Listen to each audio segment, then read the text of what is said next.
Yes, we had one glitch video, but what about second glitch video? That's right, it's time once again to revisit glitches in Super Mario Odyssey. Right out of the gate, when it comes to clipping through stuff, this game is basically a book of coupons. There's way too many clips to cover in this game, so let's look at just a couple. Firstly, there's the infamous roll cancel clipping, which was sorta patched in 1.2, making it more difficult in places and impossible in others.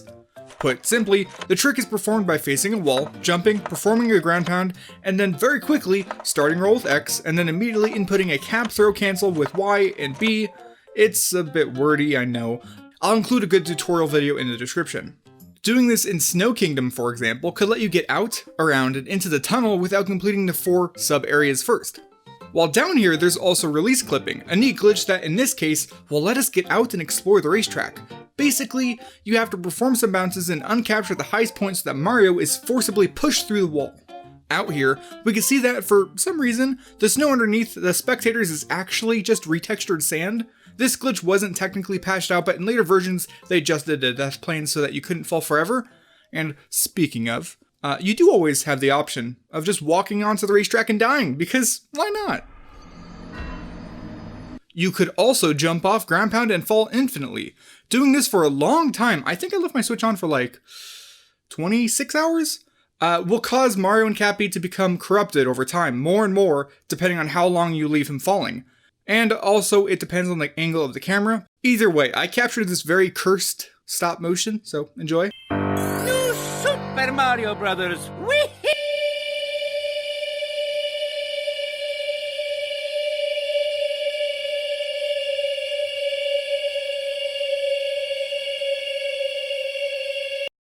From a cold place to a hot place, the sunny beaches of Sunside Kingdom can be ground zero for a really weird glitch, one that I don't think is currently understood completely.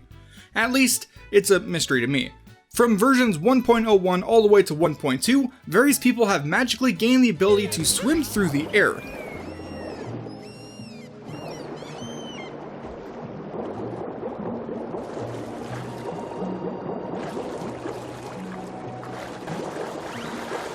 It's even happened in Lake Kingdom.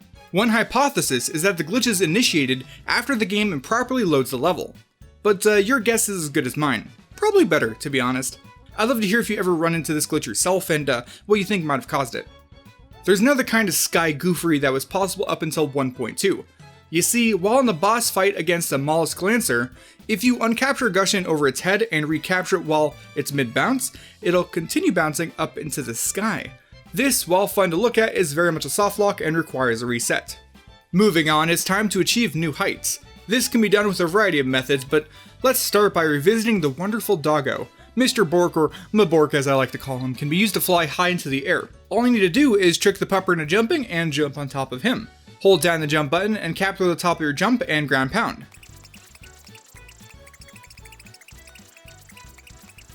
After getting into the sequence, Mabork should jump at the end of each of your own jumps, raising him up. You land on him, which prevents him from falling for some reason, and so on and so on. With persistence and timing, this can be used to get high into the air. For a much easier time and less steps, this can be done in the Moon Kingdom, where the decreased gravity increases your height gained per jump, pup jump. It's a cool glitch, it's worth trying, and you probably already know about it. Moving on, we now have the infamous wet nut glitch, and you know what they say. You can't spell nutrition without nut, am I right? As the name suggests, it literally involves just that, dropping a nut into a pool of water. After letting it sink to the bottom, pick it back up and swim out. Now you're ready for infinite nut jumps. The process is pretty simple. You jump with B, you throw your nut with Y, and after a brief delay, dive towards the nut with Z, L, and Y. Mario should grab the nut mid-air, popping him up slightly. From there, you repeatedly throw the nut, dive, catch, throw, dive, catch, and so on. This can be done anywhere that you can get hold of both a nut and find a pool of water within reach. Now, the trifecta of height-related glitches can be finished off with the infinite glide-on flight glitch. For this one, you just need glide-on and a slope. If you walk glide-on off the slope like so, and immediately start gliding while shaking the controller, you should see he is sort of angled. Now you need to roughly turn 90 degrees towards the direction of the top of the slope. For example, in Sand Kingdom, you turn towards the left. As you hold the glide button and shake the controller, you should find that Glide-On gains a considerable amount of height, and flies until you run into the invisible barrier at the edge of the kingdom. In the Sand Kingdom, this can be used to reach the floating island with relative ease. Oh, and it's important to know that after your initial setup, turning past that 90-degree sweet spot will be less effective, and it could actually increase the speed at which you lose height. Flying on back to Snow Kingdom, since I can't seem to stick to one location, here's a neat quirk. The ice walls are slippery, the Cheep Cheep is really slow on land. When you combine the two, for some reason you get a weird form of super speed. Admittedly, it's really hard to control, and the fishy boops out of existence really quickly, but that's a thing. Goombas are also a thing, and they can be used to achieve their own kind of speed using slopes. Firstly, if you dash and rapidly shake the controller to jump, your slow crawl upwards will turn into a rapid jitter. Doing this downhill is different, but just as effective. While running downhill on a slope, each time you bounce off the slope, you should find yourself gaining more and more momentum.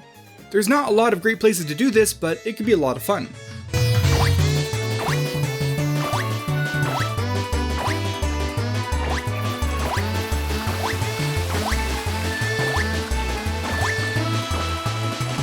You could also carry your momentum into 2D sections if you have rocket flowers active and spam jump after going through a pipe. This could be a bit tricky to pull off depending on the location, but it's a neat trick regardless. After rising up, gamers... After rising up and popping forward, there's a brief window during the animation where the camera will see him as invisible. Move around a bit and the visuals will become corrupted. As far as I'm aware, this is completely safe for your console, so before we head into the final leg of this journey, enjoy the view.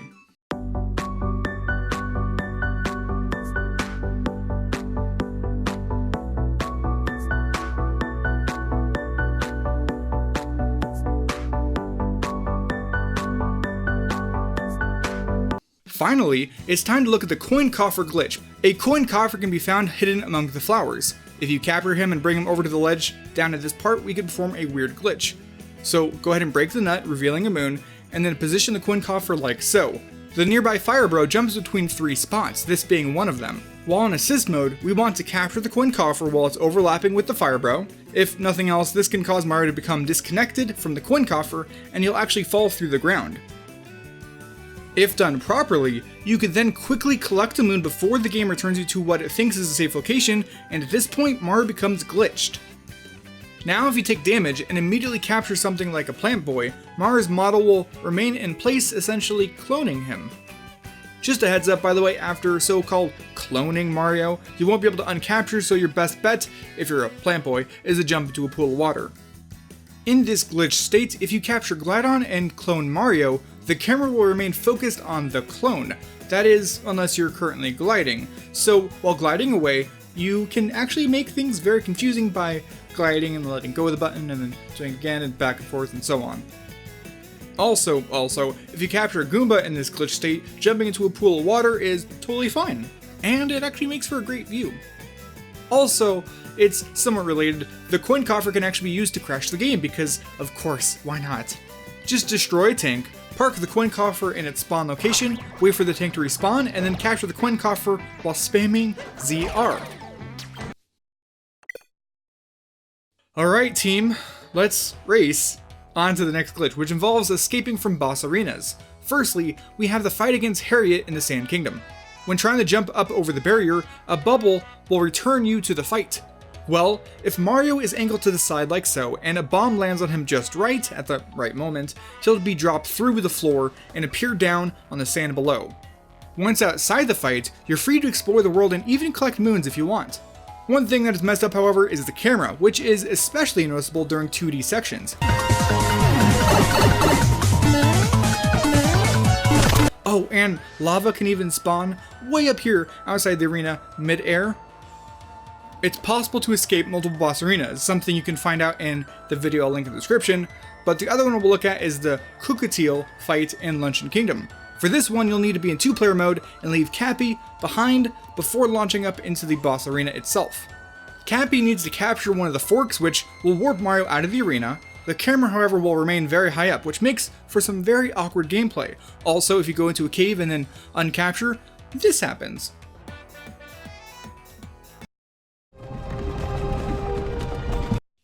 You have no idea how difficult it is for me to not start up the Skyrim intro every time I fade to black.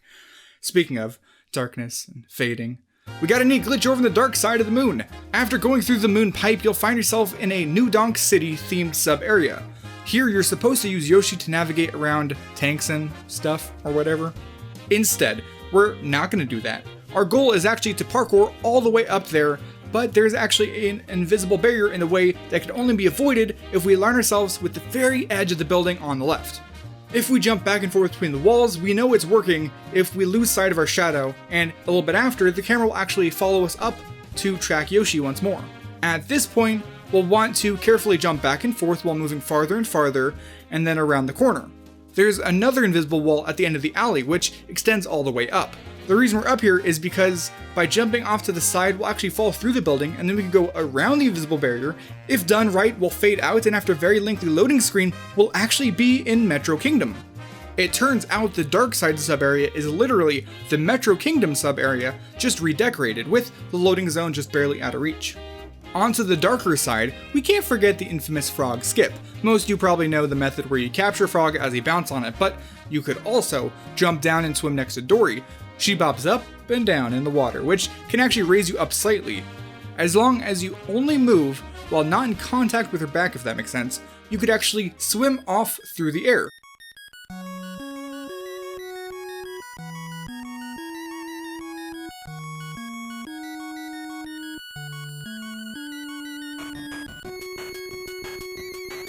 Now in our very original video, we finished off by looking at the time stop glitch, which requires you to capture a stack of Goomba while they're overlapping with a life up heart. I don't like change, apparently, so let's finish off the video in the same way. Like I showed in the very first video, while time is stopped, you cannot pause the game, so the only escape is to reset your game. Throwing Cappy will leave him stuck midair, and creatures are all intangible. You could freely run across lava, and death planes do nothing, so you could just freely jump into the void.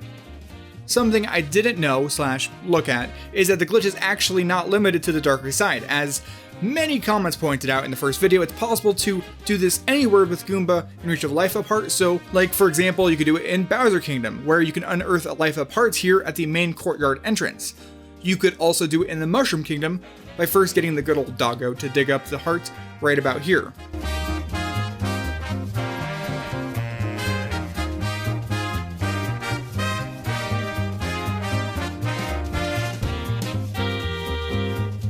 And interestingly enough, it's actually possible to do it in Luncheon Kingdom.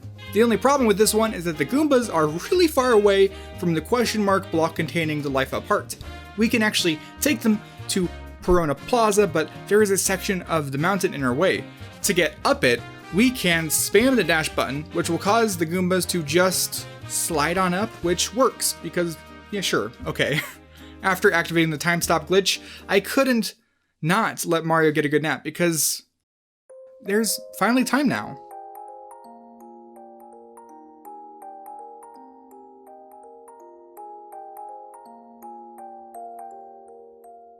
I always wonder how many people actually get my references. Anyways, thank you so much for watching. As usual, like if you liked it, subscribe if you want. A few people pointed out that my narration for the first video was sorta lacking, and you're not wrong, so I hope this one was better. Let me know if it was.